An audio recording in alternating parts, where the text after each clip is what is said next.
Hello बच्चों, आज हम पढ़ेंगे चैप्टर 10 ह्यूमन सेटलमेंट मानव बस्ती।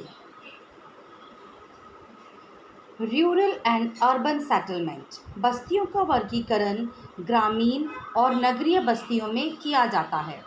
वैसे एक स्थान जो साधारणतः स्थायी रूप से बसा हुआ हो उसे मानव बस्ती कहते हैं। मकानों का स्वरूप बदला जा सकता है, उनके कार्य बदले जा सकते हैं, लेकिन बस्तियां समय और स्थान के साथ निरंतर बसती रहेंगी। तो अभी हम देखेंगे rural and urban settlement. Rural urban dichotomy, ग्रामीण नगरीय द्विविभाजन। Population size is an important criterion. It is not a universal criterion since many villages in densely populated countries of India and China have population exceeding that of some towns of Western Europe and United States. हालांकि जनसंख्या जो है वो एक मापदंड हो सकती है कि ग्रामीण और नगरीय विभाजन हम करें, लेकिन ये सभी के लिए एक जैसे मान्य नहीं हो सकती, क्योंकि भारत और चीन में जो घने बसे देश हैं उनमें कई सारे ऐसे गांव हैं जिनकी जनसंख्या पश्चिमी यूरोप और संयुक्त राज्य अमेरिका के नगरों से भी अधिक है। People living in villages pursue agriculture और other primary activities, but presently in developed countries large sections of urban population prefer to live in villages even though they work in the city. So the basic difference between towns and villages is that in the towns the main occupation of the people is related to secondary and tertiary sectors, while in the village most of the people are engaged in primary occupations such as agriculture, fishing, lumbering, mining, animal husbandry, etc. So petrol pumps are considered as a lower order function in the United States, while it is an urban function in India. So even within a country, rating of functions may vary according to the regional economy. Suburbanization. It is new trend of people moving away from congested urban areas to cleaner area outside the city in search of a better quality of living. ये एक नवीन प्रवृत्ति है जिसमें मनुष्य शहर के घने बसे क्षेत्रों से हटकर रहन सहन की अच्छी गुणवत्ता की खोज में शहर के बाहर स्वच्छ एवं खुले क्षेत्रों में जा रहे हैं। Important suburbs develop around major cities and every day thousands of people commute from their homes in the suburbs to their workplaces in the city. बड़े शहरों के समीप ऐसे महत्वपूर्ण उपनगर विकसित हो जाते हैं जहां से प्रतिदिन हजारों व्यक्ति अपने घरों से अपने कार्यस्थलों पर आते जाते हैं।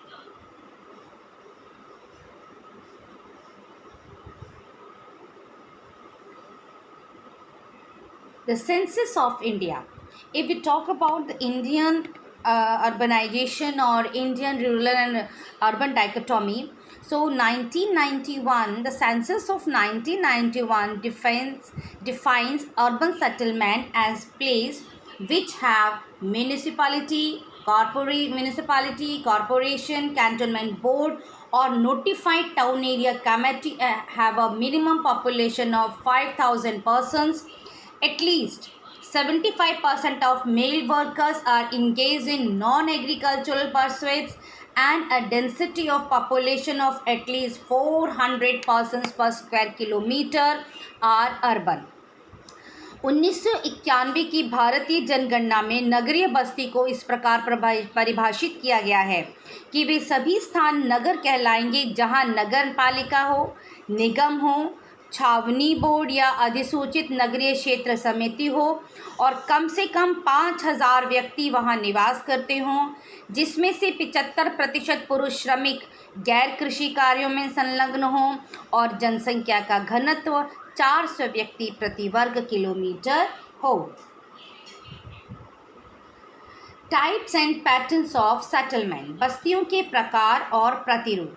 बस्तियों का वर्गीकरण उनकी आकृति और प्रतिरूपों के आधार पर किया जाता है।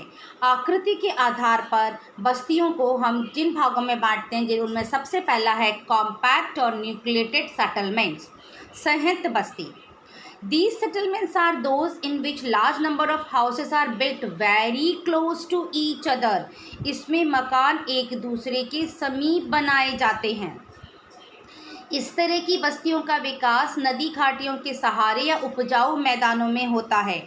Communities are closely knit and share common occupations. यहाँ रहने वाला समुदाय मिलकर रहता है और उनके व्यवसाय भी समान होते हैं।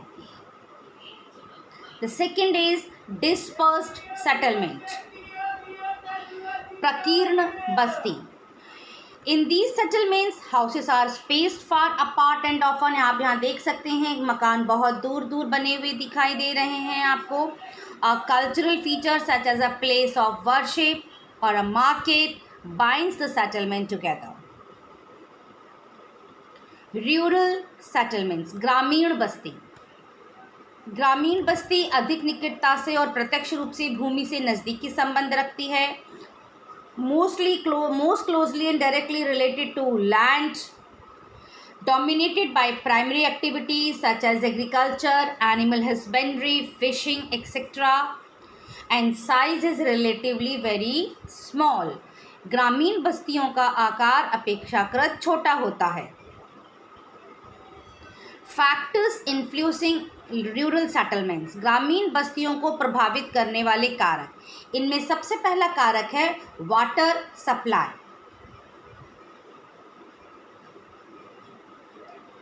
Water supply, land, upland, building material, defence. अब हम इन सभी फैक्टर्स को एक एक करके डिटेल में देखेंगे। फर्स्ट इज वाटर सप्लाई, जल आपूर्ति। साधारणतः ग्रामीण बस्तियां जल स्रोतों या जल राशियों जैसे रिवर्स, लेक, स्प्रिंग्स इनके समीप ही स्थित होती हैं, क्योंकि यहाँ पर जल आसानी से उनको मिल जाता है। Most water based wet point settlements have many advantages such as water for drinking, cooking and washing. कभी कभी पानी की आवश्यकता लोगों को अन्यथा असुविधाजनक स्थानों जैसे दलदल से घिरे द्वीपों अथवा नदी किनारे के निचले क्षेत्रों में बसने के लिए प्रेरित करते हैं। अधिकांश जल आधारित वेट पॉइंट या फिर नम बिंदु बस्तियों में पीने, खाना बनाने, वस्त्र धोने आदि के लिए जल की उपलब्धि जैसे अनेक लाभ उपलब्ध होते हैं। Rivers and lakes can be used to irrigate farmland. Water bodies also have fish which can be caught for diet, and navigable rivers and lakes can be used for transportation. The second is land, bhumi. People choose to settle near fertile land suitable for agriculture. In Europe, villages grew up near rolling country, avoiding swampy, low-lying land. Europe में दलदली क्षेत्र और निचले क्षेत्र में बस्तियां नहीं बसाई जाती हैं, जबकि in South East Asia choose to live near low lying river valleys and coastal plains suited to wet rice cultivation. Early settlers choose plain areas with fertile soils. प्रारंभिक अधिवासी उपजाऊ और समतल क्षेत्रों में ही बसते थे। The third factor is upland या फिर उच्च भूमि के क्षेत्र। Upland which is not prone to flooding was chosen to prevent damage to house and loss of life. मानव ने अपने अधिवास हेतु ऊंचे क्षेत्रों को इसलिए चुना कि वहां पर बाढ़ के समय होने वाली क्षति से बचा जा सके। In low-lying river basins, people choose to settle or on terraces and levees which are dry points. नदी बेसिन के निम्न भाग में बस्तियां नदी वेदिकाओं और तटबंधों पर बसाई जाती हैं, क्योंकि ये शुष्क बिंदु होते हैं। अभी अभी हमने वहाँ देखा था नम बिंदु, यहाँ है ड्राई पॉइंट्स, शुष्क बिंदु। In tropical countries people build their houses और stilts near marshy lands to protect themselves from flood, insects and animal pests. Fourth one is building material, गृह निर्माण सामग्री। The availability of building materials like wood, stone near settlement is another advantage. So early villages were built in forest clearings where wood was plentiful. In lowest areas of China, cave dwellings were important. अगर हम बात करते हैं, उदाहरण लेते हैं, तो चीन के लोएस्ट क्षेत्र में वहाँ के निवासी कंदराओं या गुफाओं में मकान बनाते थे। African savannas building materials were mud bricks. Africa के सवाना प्रदेशों में कच्ची ईंटों का प्रयोग होता था। And Eskimos in polar regions use ice blocks to construct igloos. Next is defence, सुरक्षा। During the times of political instability, war, hostility of neighboring groups, villages were built on defensive hills and islands. In Nigeria, upstanding inselbergs formed good defensive sites. Nigeria में खड़े inselberg अच्छी सुरक्षित स्थिति प्रदान करते हैं। And in India most of the forts are located on higher grounds और hills. Planned settlement, नियोजित बस्तियाँ। They are constructed by government, provide shelter, water and drainage facilities, provide infrastructure facilities. Ethiopia में सरकार द्वारा ग्रामीणीकरण योजना, villagization in Ethiopia, and Bharat में इंदिरा गांधी नहर, राजस्थान कैनाल इन इंडिया, ये एक अच्छे एग्जाम्पल्स हैं प्लान्ड सेटलमेंट के। रूरल सेटलमेंट पैटर्न, ग्रामीण बस्तियों के प्रतिरूप। ग्रामीण बस्तियां अगर हम उनको वैसे कई मापदंडों के आधार पर विभाजित किया जा सकता है ग्रामीण बस्तियों को, तो यहाँ पर हम सबसे पहले देखते हैं ग्रामीण बस्तियों को based on setting. Plain village, plateau village, coastal village, forest village and desert village. तो विन्यास के आधार पर ये मैदानी ग्राम, पठारी ग्राम, तटीय ग्राम, वन ग्राम और मरुस्थलीय ग्रामों में इनको विभाजित किया जाता है।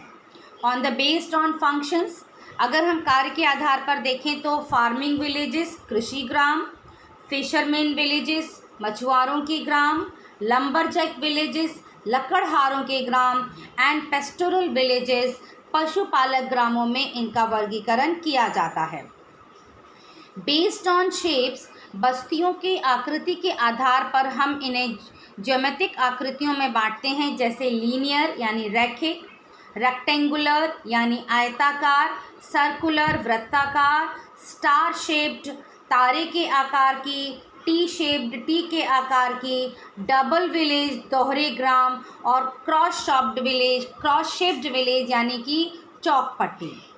देखिए इस तरीके का जो सेटलमेंट आपको दिखाई दे रहा है, इस प्रकार के मकान की जो बस्तियां हैं सड़कों के किनारे, रेलवे लाइन, नदी, नहर, घाटियों के किनारे या तटबंधों पर स्थित होती हैं और ये एक लाइन के रूप में होती हैं, इसीलिए इनको रैखिक प्रतिरूप या फिर लीनियर पैटर्न कहा जाता है।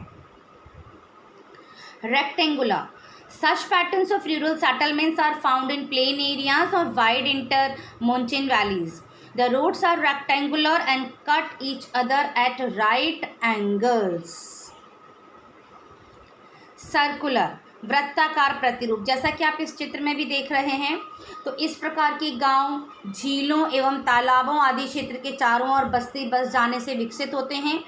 कभी कभी ग्राम को इस योजना से बसाया जाता है कि उसका जो बीच वाला हिस्सा है वो खुला रहे, जहाँ पे पशुओं को रखा जाए जिससे कि वो जंगली जानवरों से बचे रहें। स्टार शेप्ड, जहाँ कई मार्ग आकर के एक स्थान पर मिलते हैं और उन मार्गों के सहारे मकान बन जाते हैं, वहाँ तारे के आकार की बस्तियाँ विकसित होती हैं। टी शेप्ड, टी आकार, टी के आकार की बस्तियां सड़क के तिराहे पर, टी के आकार की बस्तियां सड़क के तिराहे पर आकर के विकसित होती हैं। वाई शेप्ड, वाई आकार की बस्तियां उन क्षेत्रों में पाई जाती हैं जहां पर दो मार्ग आकर तीसरे मार्ग से मिलते हैं। क्रॉस शेप्ड, क्रॉस आकार की बस्तियां चौराहों पर प्रारंभ होती हैं जहां चौराहे से चारों दिशाओं में बसाव आरंभ होता है। डबल विलेज, दोहरे ग्राम, these settlements extend on both sides of river where there is a bridge or a ferry. नदी पर पुल या फेरी की दोनों ओर इन बस्तियों का विस्तार होता है। Now problems of rural settlements, ग्रामीण बस्तियों की समस्याएं। सबसे पहली है लैक ऑफ इंफ्रास्ट्रक्चर, आधारभूत ढांचे की कमी। विकासशील देशों में ग्रामीण बस्तियों की संख्या अधिक है और इनका आधारभूत ढांचा भी अविकसित है। ये नियोजकों के सम्मुख एक बहुत बड़ी चुनौती और सुअवसर प्रस्तुत करते हैं। दूसरा है जल आपूर्ति, सप्लाई ऑफ वाटर। विकासशील देशों में ग्रामीण बस्तियों में जल की आपूर्ति भी पर्याप्त नहीं है। पर्वतीय और शुष्क क्षेत्रों में निवासियों को पेयजल हेतु लंबी दूरियां तय करनी पड़ती हैं। जल जनित बीमारियां जैसे हैजा, पीलिया आदि सामान्य समस्या है। दक्षिण एशिया के देश प्राय बाढ़ और सूखे से ग्रस्त रहते हैं। सिंचाई सुविधाएं कम होने से सिंचाई कृषि कार्य पर भी प्रभाव पड़ता है। तीसरी है रोड फैसिलिटी, सड़क की सुविधाएं, वाटरबॉर्न डिजीज, जल से होने वाली सुविधाएं, drought and flood, absence of toilet and garbage disposal, शौचघर और कूड़ा कचरा निस्तारण की सुविधाएं नगण्य हैं, जिससे इन क्षेत्रों में स्वास्थ्य से संबंधित समस्याएं भी रहती हैं। लैक ऑफ वेंटिलेशन, मकानों की रूपरेखा और उनके लिए प्रयुक्त होने वाली गृह निर्माण सामग्री हर जगह अलग होती है। जो मकान मिट्टी, लकड़ी और छप्पर के बनाए जाते हैं उन्हें भारी वर्षा के समय बहुत नुकसान होता है और हर वर्ष उनकी उचित रखरखाव की आवश्यकता भी पड़ती है। Lack of health facilities and education, विशाल ग्रामीण जनसंख्या के लिए स्वास्थ्य और शिक्षा संबंधी पर्याप्त सुविधाएं प्रदान करना भी कठिन हो जाता है। ये समस्या उस समय और विकट हो जाती है जब ग्रामीणीकरण यानी विलेजाइजेशन उचित प्रकार से नहीं हुआ हो और विशाल क्षेत्र में मकान दूर दूर तक विकसित होते हैं। अर्बन सेटलमेंट, नगरीय बस्तियां। रैपिड अर्बन ग्रोथ, तीव्र नगरीय विकास एक नई परिघटना है। The first urban settlement is London 1 million around AD 1810। प्रथम नगरीय बस्ती लंदन नगर की जनसंख्या लगभग 1810 में 10 लाख तक हो गई थी। By 1982, approximately 175 cities in the world had crossed the 1 million population। और 1800 में विश्व की केवल 3% जनसंख्या नगरीय बस्तियों में निवास करती थी, जबकि वर्तमान समय में 54% जनसंख्या नगरों में निवास करती है। क्लासिफिकेशन ऑफ अर्बन सेटलमेंट्स, नगरीय बस्तियों का वर्गीकरण। The definition of urban areas varies from one country to another like villages and some of the common basis of classification are size of population, occupational structure, administrative setup and location। So first we talk about population size, जनसंख्या का आकार। The lower limit of the population size for a settlement to be designated as urban is 1500 in Colombia, 2000 in Argentina and Portugal, 2500 in USA and Thailand, 5000 in India and 30,000 in Japan। Besides the size of population, density of 400 person per square kilometer and share of non-agricultural workers are taken into consideration in India। ये हम पहले भी देख चुके हैं। 1991 की जनसंख्या के अनुसार, जनगणना के अनुसार भारत में एक नगर की क्या स्थिति होती है इसके बारे में हम डिस्कस कर चुके हैं। And in Denmark, Sweden and Finland, all places with a population size of 250 persons are called urban। The minimum population for a city is 300 in Iceland, whereas in Canada and Venezuela it is 1000 persons। Occupational structure। In India, the major economic activity is designated as settlement as urban। इस प्रकार Italy में उस बस्ती को नगरीय कहा जाता है जिसकी आर्थिक रूप से उत्पादक जनसंख्या का 50% गैर कृषि कार्यों में लगा हो और भारत में 75% पुरुष गैर कृषि कार्यों में लगे हों, तब हम उस स्थान को नगर कहते हैं। It is according to the census of 1991 of India. Administration, प्रशासन। In India, a settlement of any size is classified as urban. It has a municipality, cantonment board, or notified area council, as we have already discussed. But in Latin American countries such as Brazil and Bolivia, any administrative center is considered urban irrespective of its population size. तो Latin America के देश Brazil और Bolivia में जनसंख्या आकार का ध्यान नहीं रखते हुए किसी भी प्रशासकीय केंद्र को नगरीय केंद्र माना जाता है. लोकेशन, स्थिति. The sitting requirements of a holiday resort are quite different from that of an industrial town, a military center or a seaport. तो किसी अवकाश शहरगाह की स्थिति के लिए जो आवश्यक बातें होनी चाहिए वो औद्योगिक नगर, सेना नगर या एक समुद्री पत्तन नगर के लिए आवश्यक स्थितियों से भिन्न होती हैं. Strategic town requires sites offering natural defense. सामरिक नगरों के लिए स्थिति ऐसी होनी चाहिए जहां प्राकृतिक सुरक्षा मिले. Mining town required the presence of economically valuable minerals. Industrial town generally need local energy supply और raw materials. Tourist centre require attractive scenery और a marine beach, a spring with medicinal water और historic relics. Ports require a harbour etcetera.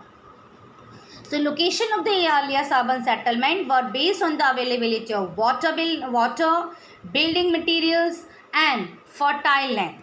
हालांकि अभी भी इन factors का महत्व कम नहीं हुआ है, फिर भी आधुनिक प्रौद्योगिकी के कारण ऐसे क्षेत्रों में भी नगरीय बस्तियां विकसित हो रही हैं जहां पर ये सुविधाएं उपलब्ध नहीं हों.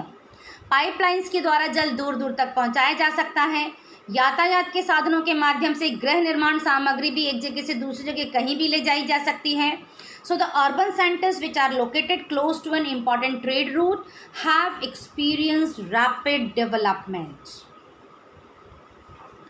Now functions of urban centre. नगरीय क्षेत्रों के कार्य. The earliest towns functions administration, trade, industry, defence and religious importance. Now some new functions are also developed like recreational, residential, transport, mining, manufacturing, and the most important is information technology. Dominant functions of some cities. Sheffield as an industrial city. Sheffield एक औद्योगिक नगर है. London is a port city. London एक पत्तन नगर है. Chandigarh as an administrative city. So most of the early 19th century fishing ports in England have now developed tourism. England की 19वीं शताब्दी के मछली पकड़ने वाले पत्तनों ने अब पर्यटन को विकसित कर लिया है. Many of the old market towns are now known for manufacturing activities. कई प्राचीन बाजार नगर अब विनिर्माण कार्यों के लिए जाने जाते हैं. नगरों और शहरों का वर्गीकरण और भी कई तरीके से किया जा सकता है. Now on the basis of their function. अगर हम फंक्शंस की बात करते हैं, उनके कार्यों की बात करते हैं, तो हम सबसे पहले बात करते हैं एडमिनिस्ट्रेटिव टाउन्स की या फिर प्रशासनिक नगरों की. तो राष्ट्र की राजधानियाँ जहाँ पर केंद्रीय सरकार के प्रशासनिक कार्य किए जाते हैं, हम उनको एडमिनिस्ट्रेटिव सिटीज़, एडमिनिस्ट्रेटिव टाउन्स या प्रशासनिक नगर कहते हैं. जैसे new Delhi, Canberra, Beijing, Addis अबाबा, Washington DC, London etcetera.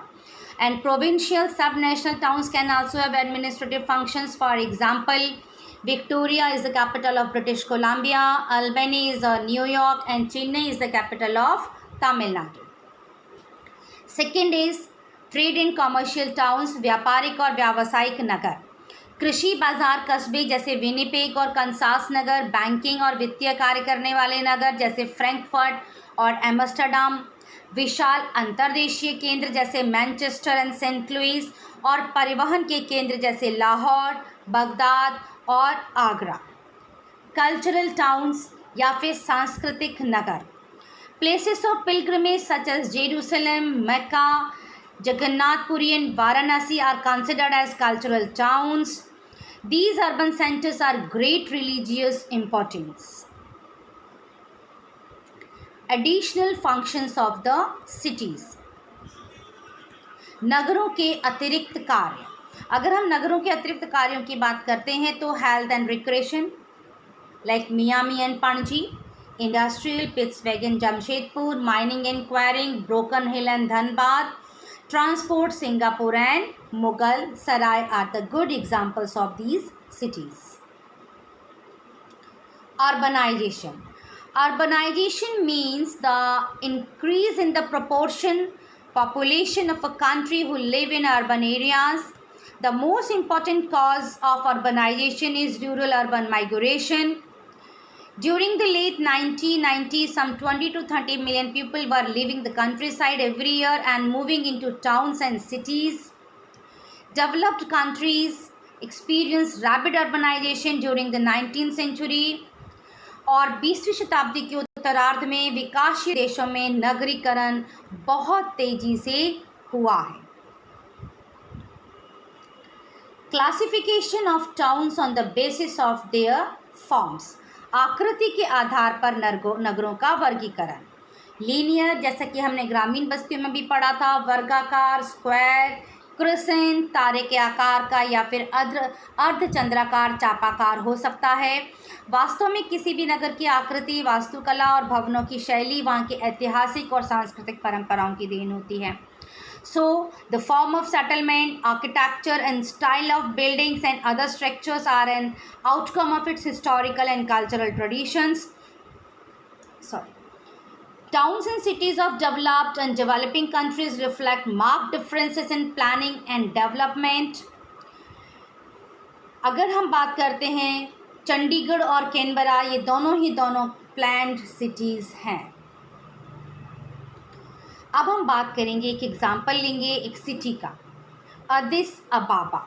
The meaning of Addis अबाबा is new flower, नया पुष्प, नवीन पुष्प. And it was established in 1878. It is Ethiopian capital. The location of Addis Ababa is on a hill valley. ये पर्वतीय घाटी पर स्थित है. The roads radiate from the government headquarters Piazza, Arat and Amis Kilo roundabouts. राजकीय मुख्यालय piazza, अरात और Amish kilo से चारों ओर सड़कें जाती हैं. Merkato suppose to be the largest market. Merkato एक बहुत ही डेवलप्ड मार्केट है जिसके विषय में माना जाता है कि उत्तर में कोहिरा है, काहिरा यानी कैपिटल है इजिप्ट की, और दक्षिण में जोहान्सबर्ग के बीच ये बड़ा बाज़ार है. यहाँ पर मल्टी फैकल्टी यूनिवर्सिटी है, एक मेडिकल कॉलेज है, एजुकेशनल सेंटर है ये. It is also the terminal station for the Djibouti Addis अबाबा rail route and the new airport is बोले. इस नगर का तेज़ी से विकास हुआ है क्योंकि ये इथियोपिया के मध्य में स्थित है और कई प्रकार के कार्य यहाँ पर संपन्न किए जाते हैं. Canberra. Canberra, it is planned as the capital of Australia in 1912 by American landscape architect Walter Burley Griffin. भूदृश्य की प्राकृतिक आकृतियों को ध्यान में रखते हुए 25,000 निवासियों के रहने के लिए इस गार्डन सिटी की कल्पना की गई. It is also known as garden city. During the last few decades, the city has expanded to accommodate several satellite towns which have their own centers. नगर में बहुत खुले क्षेत्र हैं और कई उद्यान और पार्क हैं. That's why it is known as garden city.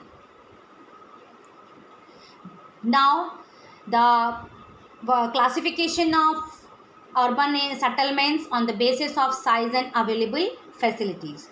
तो वहाँ पर उपलब्ध सुविधाएं और उनके आकार के आधार पर भी नगरों को बांटा जाता है. और इसमें सबसे पहले हम बात करते हैं नगर या फिर टाउन की. In large villages manufacturing, retail, wholesale, professional services. नगर की संकल्पना को ग्राम के संदर्भ में आसानी से समझा जा सकता है. केवल जनसंख्या का आकार ही मापदंड नहीं होता. नगरों और ग्रामों में कार्यों की विषमता सदैव स्पष्ट नहीं होती, लेकिन कुछ विशेष कार्य जैसे निर्माण, खुदरा और थोक व्यापार और व्यावसायिक सेवाएं नगरों में ही होती हैं. सिटी, शहर. It is a leading town. ये अग्रणी नहर होता है. ग्रेटर नंबर ऑफ फंक्शंस, यहाँ बहुत कार्य किए जाते हैं। और अगर हम बात करें in the words of Lewis Mumford, the city is in fact the physical form of the highest and most complex type of associative life. वास्तव में शहर उच्च और अधिक जटिल प्रकार के सहचारी जीवन का भौतिक रूप है। शहर नगरों से बड़े होते हैं और इनके आर्थिक कार्य भी बहुत होते हैं। यहाँ पर वित्तीय संस्थान, प्रादेशिक प्रशासकीय कार्यालय और यातायात के केंद्र होते हैं। And when the population crosses the 1 million mark is designated as million city. Conurbation, सन्नगर। Conurbation coined by Patrick Geddes in 1950। इस शब्दावली का प्रयोग 1915 में पैट्रिक गैजेस ने किया था। ये विशाल विकसित नगरीय क्षेत्र होते हैं जो कि मूलतः अलग अलग नगरों या शहरों के आपस में मिल जाने से एक विशाल नगरीय विकसित क्षेत्र में परिवर्तित हो जाता है। Million city. The number of million cities in the world has been increasing as never before. विश्व में मिलियन सिटियों की संख्या पहले की अपेक्षा निरंतर बढ़ रही है। लंदन को 1800 में मिलियन सिटी कहा गया, Paris in 1850, New York in 1860. In 1950 there were around 80 such cities. There were 162 million cities in mid-70s. There were threefold increase in 2005 and the number reached to 438. 2016 में दुनिया भर में 512 शहर में कम से कम 1 मिलियन यानी 10 लाख निवासी थे और 2030 तक अनुमानित 662 शहरों में कम से कम 1 मिलियन निवासी होंगे। मेगालोपोलिस, इसे विश्व नगरी भी कहा जाता है। ये यूनानी शब्द मेगालोपोलिस से बना है जिसका मतलब होता है विशाल नगर। The Greek word meaning great city was popularised by Jean Gottmann in 1957 and signifies super metropolitan region extending as union of conurbation. विश्व नगरी का सबसे अच्छा उदाहरण संयुक्त राज्य अमेरिका में जहाँ उत्तर में बोस्टन से दक्षिण में वॉशिंगटन तक नगरीय भूदृश्य के रूप में दिखाई देता है। Distribution of mega cities.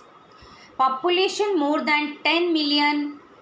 New York is the first to attain this status in 1950 with population of 12.5 million and the number of mega cities is now 31. Problems of human settlements in developing countries.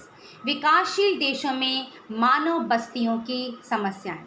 विकासशील देशों में बस्तियों से संबंधित कई प्रकार की समस्याएं हैं, जैसे अनसस्टेनेबल कंसंट्रेशन ऑफ पॉपुलेशन, अवहनीय जनसंख्या का केंद्रीकरण, कंजस्टेड हाउसिंग एंड स्ट्रीट्स, छोटे एवं तंग आवास एवं गलियां, लैक ऑफ ड्रिंकिंग वाटर, पीने योग्य जल की कमी, lack of electricity, sewage disposal, health and education facilities, बिजली, गंदे पानी के निकास की व्यवस्था न होना, lack of transport facilities, lack of education facilities, water and air pollution are some of the problem of human settlements in developing countries. Problems of urban settlements. नगरीय बस्तियों की समस्याएं. नगरीय बस्तियों की समस्याओं को हम 3 भागों में देखेंगे. इकोनॉमिक प्रॉब्लम्स, आर्थिक समस्याएं, सोशियो कल्चरल प्रॉब्लम्स, सामाजिक सांस्कृतिक समस्याएं, और इन्वायरमेंटल प्रॉब्लम्स, पर्यावरणीय समस्याएं. Economic problems. The decreasing employment opportunities in the rural as well as smaller urban areas of the developing countries consistently push the population to the urban areas. विश्व के विकासशील देशों के ग्रामीण और छोटे नगरीय क्षेत्रों में रोजगार के घटते अवसरों के कारण जनसंख्या का शहरों की ओर पलायन हो रहा है, और द इनॉर्मस माइग्रेंट पॉपुलेशन, ये विशाल प्रवासी जनसंख्या नगरीय क्षेत्रों में अकुशल, अर्ध अकुशल श्रमिकों की संख्या में अत्यधिक वृद्धि कर देती है, which is already saturated in urban areas. Socio cultural problems. Lack of health and educational facilities, transport facilities, unbalanced sex ratio, social ills, insufficient financial resources, and lack of basic needs are some socio-cultural problems of urban settlements. Environmental problems, पर्यावरणीय संबंधित समस्याएं. Dispose of a huge quantity of water and all types of waste material. विकासशील देशों में रहने वाली विशाल नगरीय जनसंख्या जल का केवल उपयोग ही नहीं करती, वरन जल और सभी प्रकार के व्यर्थ पदार्थों का निस्तारण भी करती है. Difficult to provide the minimum required quantity of potable water and water for domestic and industrial uses. विकासशील देशों के अनेक नगरों में पीने योग्य पानी की न्यूनतम आवश्यकता की पूर्ति और घरेलू और औद्योगिक उपयोग के लिए जल की उपलब्धता सुनिश्चित कराना भी अत्यधिक कठिन है. एंड इम्प्रॉपर सीवरेज सिस्टम, ये सबसे बड़ी समस्या होती है नगरों की. Massive use of traditional fuel, घरेलू और औद्योगिक कार्यों के लिए परंपरागत ईंधन के व्यापक उपयोग के कारण वायु प्रदूषित हो जाती है. Severely pollutes the air. Huge concrete structures erected to accommodate the population. Economic play a very conducive role to create heat island, यानी ऊष्म द्वीप. जनसंख्या को आवास प्रदान करने के लिए विशाल कंक्रीट ढांचे बनाए जाते हैं जो नगरों में ऊष्म द्वीप बनाने में सहायक भूमिका निभाते हैं. What is healthy city? एक स्वस्थ नगर क्या होता है? हम किन कंडीशंस में कह सकते हैं कि ये नगर स्वस्थ है? तो World Health Organization suggest that among other things a healthy city must have a clean and safe environment, meets the basic needs of all its inhabitants, involves the community in local government, and provide easily accessible health services. Then a city is considered as a healthy city according to the WHO. Urban strategy, नगरीय रणनीति की योजना. संयुक्त राष्ट्र विकास कार्यक्रम ने नगर रणनीति में निम्न प्राथमिकताएं बताई हैं. पहली है increasing shelter for the urban poor, नगरीय निर्धनों के लिए आश्रय स्थल में वृद्धि. Provision of basic urban services such as education, primary health care and clean water and sanitation. Improving women's access to basic services and government facilities, महिलाओं की मूलभूत सेवाओं और राजकीय सुविधाओं तक पहुंच में सुधार. अपग्रेडिंग एनर्जी यूज़, ऊर्जा उपयोग और वैकल्पिक परिवहन तंत्र को उन्नत बनाना. Alternative transport system and reducing air pollution, वायु प्रदूषण को कम करना. ये कुछ प्राथमिकताएं हैं जो कि नगर रणनीति के लिए आवश्यक हैं. Urban rural linkages. Cities, towns and rural settlements are linked through the movements of goods, resources and people. समान संसाधन और मनुष्यों के संचलन के द्वारा शहर, नगर और ग्रामीण बस्ती आपस में एक दूसरे के संपर्क में रहते हैं. As the growth of rural population has outpaced the generation of employment and economic opportunities, rural to urban migration has steadily increased, particularly in the developing countries, which has put an enormous pressure on urban infrastructure and services that are already under serious stress. जिसने नगरीय क्षेत्रों में पहले से ही समस्याग्रस्त ढांचागत सुविधाओं और सेवाओं पर अधिक दबाव बढ़ा दिया है. ग्रामीण निर्धनता को दूर करना अतिशीघ्र आवश्यक है. It is urgent to eradicate rural poverty and to improve the quality of living conditions. ग्रामीण और नगरीय क्षेत्रों में विभिन्न आर्थिक, सामाजिक और पर्यावरणीय आवश्यकताओं को संतुलित करके उनके अनुपूरक योगदान और संपर्कों का पूरा लाभ उठाना चाहिए. यही अर्बन रूरल लिंकेजेस कहता है, क्योंकि urban settlement and rural settlements are supplement और complement of each other. Thank you so much. आशा है कि आपको ये चैप्टर समझ आया होगा.